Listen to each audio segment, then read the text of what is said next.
Seattle at the top of the West. Darnold and the Seahawks, Stafford and the Rams, third quarter. Sam Darnold struggled yesterday, Dan. Interceptions left and right. Yeah, held on to the football, doesn't listen to his feet. The Rams play carry coverage. The safety plays with vision, steps right in front of it. Outstanding job with the secondary. Meanwhile, Rams have the ball in the fourth quarter with the lead. Matthew Stafford is as hot as any quarterback has ever been. Yeah, really good job on the ball fake, and then Parkinson does a nice job with it in his hands to make that defender miss. Touchdown. Another outstanding job. Rush, Sam, wait. Vision by Williams on the backside. He tries to find a little bit of a check down. Another takeaway for this outstanding Rams defense. Darnold intercepted 4 times in the game, but his defense picked him up again after forcing a 3-and-out. Rams punting. Ethan Evans. Rex, what did you say about this punt? Best punt I have ever seen. That's 62 years worth of watching punts. Especially with my offense, a whole bunch of them right there. You beat me to the line. Unbelievable. It's crazy. Unbelievable. And so that's where Darnold and company will have to start from. They ultimately do get down the field, and then watch this. This is Rashid Shaheed. They have a timeout left, and they get it called with 1 second left, down by 2. So incredibly, Jason Myers is going to line up a 61-yarder. Oh, and it's not close. Not close. Pushy. And so the Rams hold on to win it. Sean McVay loves it. What a game. What a meaningful win. Rams survive 21-19. Sam's been balling. Like, if we want to try to define Sam by this game or what, man, Sam's had us in every game. So for him to sit there and say, oh, that's my fault. No, it's not. There was plays that defensively we could have made plays. There were opportunities where we could have got better stops. Yeah, I mean, like, it's football, man. And he's our quarterback. We got his back. And you got anything to say, quite frankly, you. That's how you do it. Absolutely love that right there, D. Wood. Love it. Now, that's a hell of a locker room right there. That's when, if you're seeing Sam Darnold, you're like, man, like, I'm coming back in. Let's go. Like, I can't wait to get back on that dang field. Like, that to me, and because you know darn well, there's part of them had to be like, God, we were horrendous on offense, and Sam stunk. But you know what? That's not it. Public, no, hell no. Let's go. But Sam Darnold, this is the best thing that could ever happen to him. And it also shows me he's in the right place. Sure. Wait, what's the best thing, meaning his teammate picking him up? Hell yes. Yes, hell for sure. Yes. And the teammate says Ernest Jones IV is who you were hearing from there. Great job by him of saying exactly what he's supposed to say. However, Dan, I posted yesterday, it's going to be a very loud week for the Sam Darnold skeptics. We all know there were lots of them who were just waiting for him to have this game and in a big spot. What happened? Yeah, the Rams defensively turned the strength of Sam into a weakness of Sam's. Sam's done such a good job of really building in rhythm and timing of the pass game. He calls it clicking through progressions, listening to his feet. What the Rams did was take advantage of it. The first interception, once he turns his back to safety, drives it. The second one, this is the first one, play action. That safety down at the bottom of the screen starts to drive. You see how Sam backpedals? Yeah. He throws to the number 1 read. Once you hold the ball for that period of time, get rid of it. The second one, it's just a really good game by that defensive line. It allows the corner to play with vision. The third one is the carried seam. It's 1st and 20. They're playing coverage. Rex, you know this. You carry the seam, the safety can play with vision then. He doesn't have to fear anything crossing his face. And then the last one, just watch how Sam holds it. And then that backside corner just continues to play with underneath leverage, drives it. There's just really not listening to when his feet tell him where to throw it. The Rams, I think, helped drive him indirectly to Seattle because the Rams were the team that beat the Vikings and Sam Darnold in the playoffs last year when Sam struggled with interceptions and sacks. And because of that, you remember, at one point in time, they loved Sam Darnold. Remember the video of Kevin O'Connell looking on at Sam Darnold when he led them to a victory? And then the season ended in a disappointing way, and they let him leave. And he wound up going to Seattle. And there were the 4 picks, but they still love this guy in Seattle, and he's going to be there in the playoffs. As well they should. But, D. Wood, I like the question. Was that a bad game or a bad sign for Darnold? I'm going to go bad sign. Sam has been great this year. There's no question about it. But you referenced last year in the playoff game against the Rams where he was bad in that game. Yesterday again against this Los Angeles Rams defense, bad again, 4 interceptions. Listen, we know you're the Seattle Seahawks. You're going to have to see this team again. Yeah. And so Is he a big game hunter at the quarterback position? Does he have enough to get you past a Los Angeles Rams and ultimately to where you want to go? Well, you know, D-Wood, this is not just a physical game, right? It's a mental game. Yeah. And this team, I think, is in Sam Darnold's head, all right? You mentioned those 2 games, 9 sacks and 4 interceptions. 9 sacks and 4 interceptions this guy's played. And up until that point, he's basically played MVP level of football, except these 2 teams. They got his number. This team certainly has his number. But I think we know we're going to see another one, right? We may see twice. We may see this opponent, this game, 2 more times this season. They will rematch in the regular season for certain, and we'll see after that. Speaking of MVP performances, our next stop is Buffalo. Josh Allen had the performance of the day, and they needed all of it. After some early struggles that included a couple of interceptions, Allen finished with 3 passing touchdowns and 3 rushing touchdowns in a 44-32 win over Tampa that helped keep pace with New England in the AFC East. I'm going to blow your mind with this number. It was Josh Allen's 2nd career game with 3 passing and 3 rushing touchdowns in the history of the NFL, which means over 17,000 other games played. It had only been done once in 1954 by Otto Graham. Josh Allen has done it twice, once last year and again yesterday, which leads you once again, Rex, to say what about Josh Allen? That he's the best player in the NFL. He's not. Oh, yes, he is. I mean, 3 times in the history of the NFL, right? Only 6 touchdowns. A little disappointed. Only because he did throw 1 interception. Hey, this is crazy. He's got no one to throw to, right? We got to get all this. You didn't realize right now he has 7 more touchdowns, 28 at this point, than he did all last year. 7 more. He was the MVP last year. 28 touchdowns this year? 28 touchdowns combined. But you know what? That's why, because he's the best player in the NFL. You see him as a runner. I mean, this guy could be a great linebacker. It makes no difference. He is an absolute beast.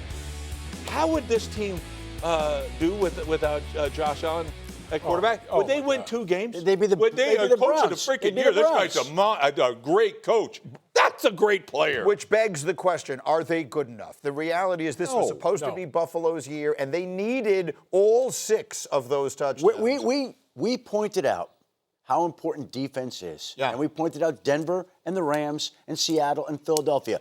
Does Buffalo fit into that category with those teams? If they play Kansas City, because Kansas City doesn't run the ball. If they're at home, they can go to Super Bowl. They got to be at home. Well, they're not going to be at home. We don't know that yet. We don't know that yet. There's still 6-7 games left.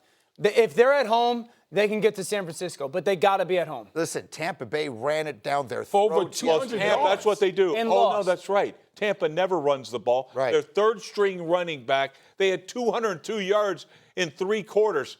And for some reason, some genius decides they can't run the ball, and that's why they lost that game. With that More quarterback later. at home, it's as good a home field advantage as anybody in football. It is. If they're at home, they can get it done. Very tough to catch. I get it. What you're saying is he gives them a puncher's chance. No one's going to disagree with that. But the reality is the team doesn't look good. The defense in particular does not look right. We'll talk more about it in hour number 2. Monday Night Football tonight, we got the Cowboys and the Raiders.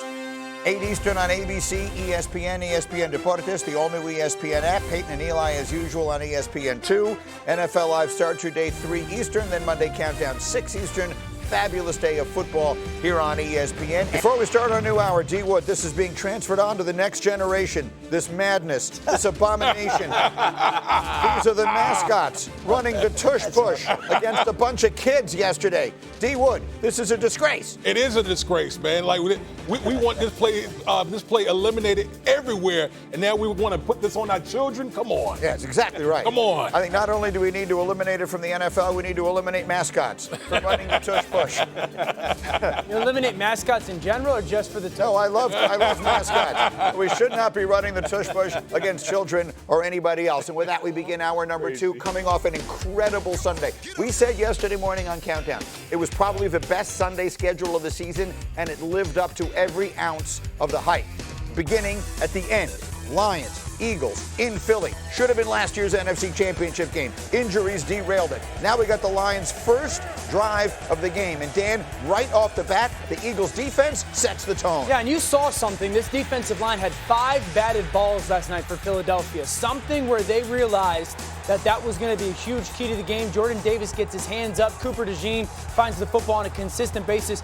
It was the precursor of the storyline for the night. Eagles kick a field goal. It's 3-0. Then, Rex, you've been begging for more Jamison Williams. Yeah, here's why. The most explosive player in the National Football League right here gets in the end zone again, and, well, celebration questionable. In fact, it's a 15-yard penalty that forces the extra point back, and they missed that. So we're tied at 6, so it's important. Next, over a minute to go in the half, Jalen Hurts, A.J. Brown. There he was, Dan, in the scoring area. Yeah, finally on the slant, one-on-one, they connect, and then right before the half, we know Philly gets down at that goal line. Here comes that tush push. They find a way to get it in. Mascots, Eagles, doesn't matter. Eagles up 13-6. Third quarter, same score. Lions have the ball 2nd and 4. D. Wood, Jahmyr Gibbs, explosive play. Yeah, and listen, he's one of the most explosive players that we have in that game. And Dan Campbell, since he's taken over play calling duties, just decided, you know what?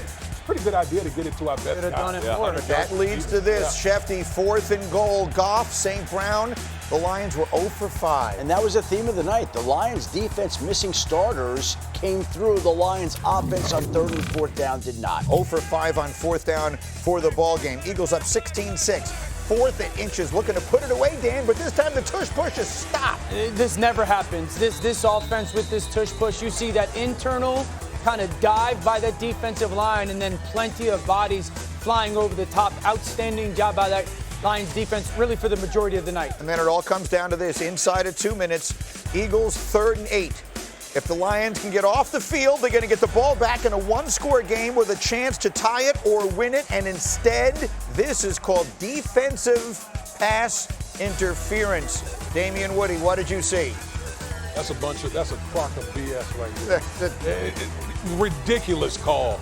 I don't want the refs deciding the game right Absolutely But they terrible call. And that's how it ends. The Eagles able to kneel it out. After the game, referee Alex Kemp, to a pool reporter, said the official observed the receiver's arm getting grabbed and restricting him from going up to make the catch. So the ball was in the air. There was a grab at the arm, restricted him, and he called defensive pass interference. So that is what happened, Rex. Rini, can I have that, please? Yeah, sure. Are you kidding me? You're right. That is absolute garbage right here. And you're making it worse by coming up with that BS. Here's the problem, NFL. The entire country saw this. Everybody knows except the guy, the homeboy that throws the flag here. I don't know what the hell he's thinking right here.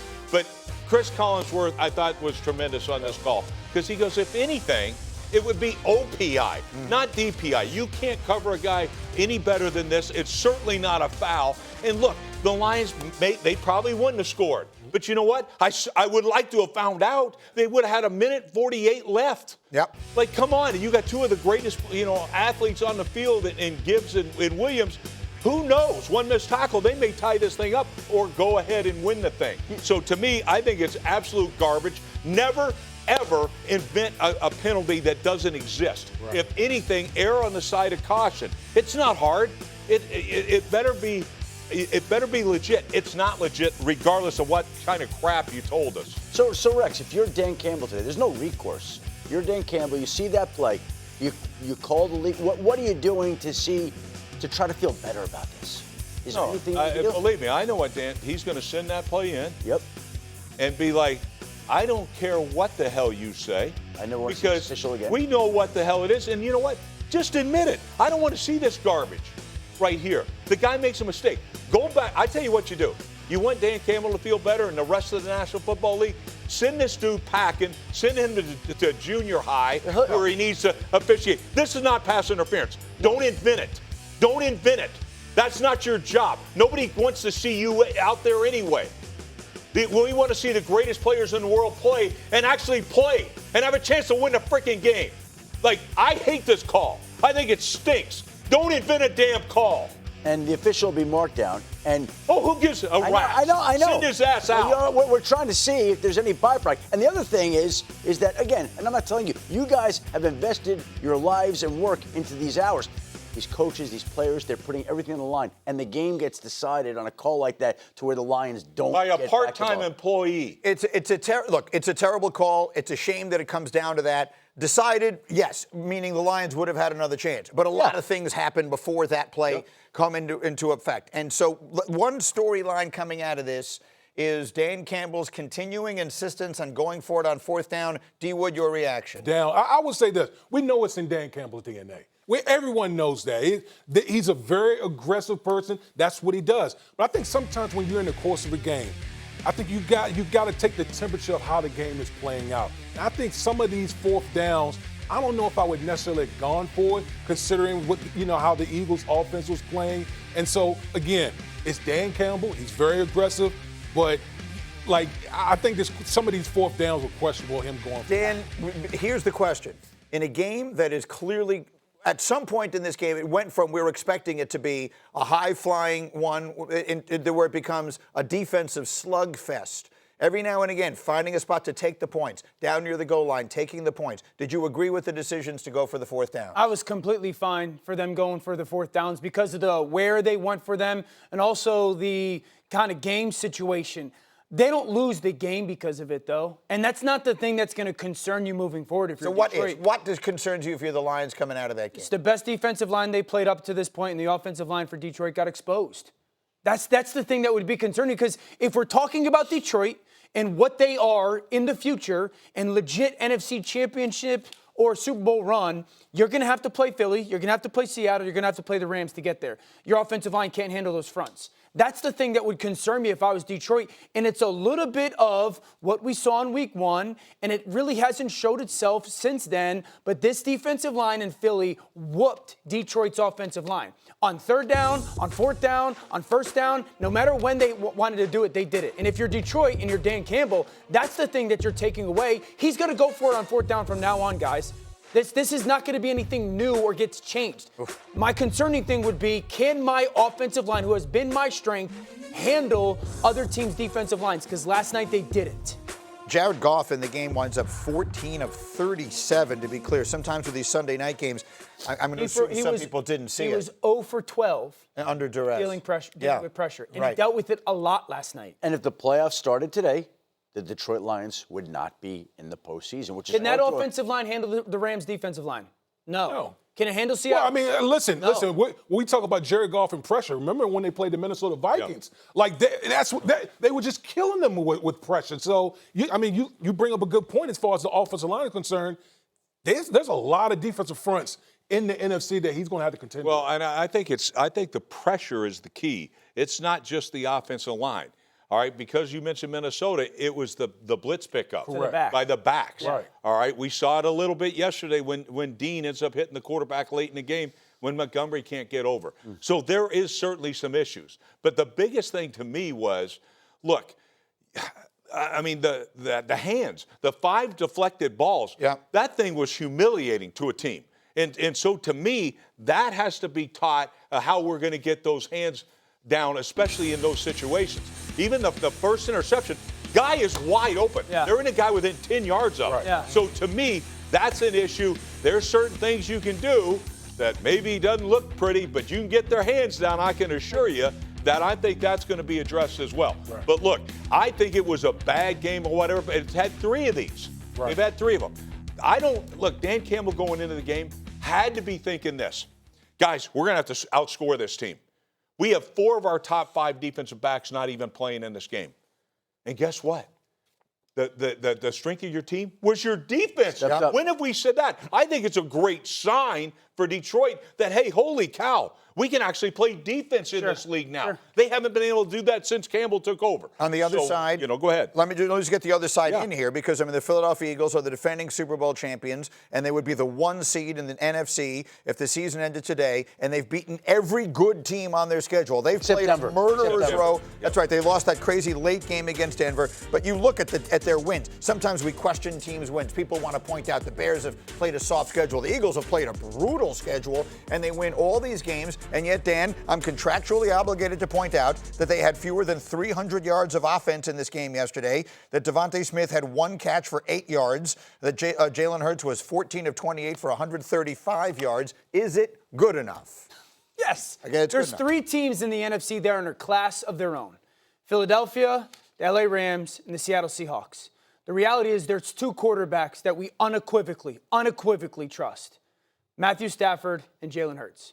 Don't blink, trust. And so is it good enough? The offense is going to have to figure out a way to be a little bit more consistent. The defense is fantastic. We know they're going to be in every single game because of it. We know that Jalen Hurts, when it comes to the moment of having to make a play, especially in a win-or-go-home game, he has warranted the right for us to sit here and say, yes, we trust him. I don't think they got open much last night. So with that, would I walk away from that game if I was Sirianni and Kevin Patullo, who's the play caller, and get a little bit worried about it? Yeah, I would, but that's been the case all season long. Would I get a little worried about not reestablishing the line? But again, this is the second game that they've played against a very good defense without their best player in Lane Johnson. So you got to put into context of how that game went. And you can't overstate this. The Eagles in 6 days just played 2 of the other NFC big boys. I mean, big boys, and knocked them both off. Yeah, and it's because of their defense. Yep. And Howie Roseman, like, this guy's a Hall of Fame GM. Yep.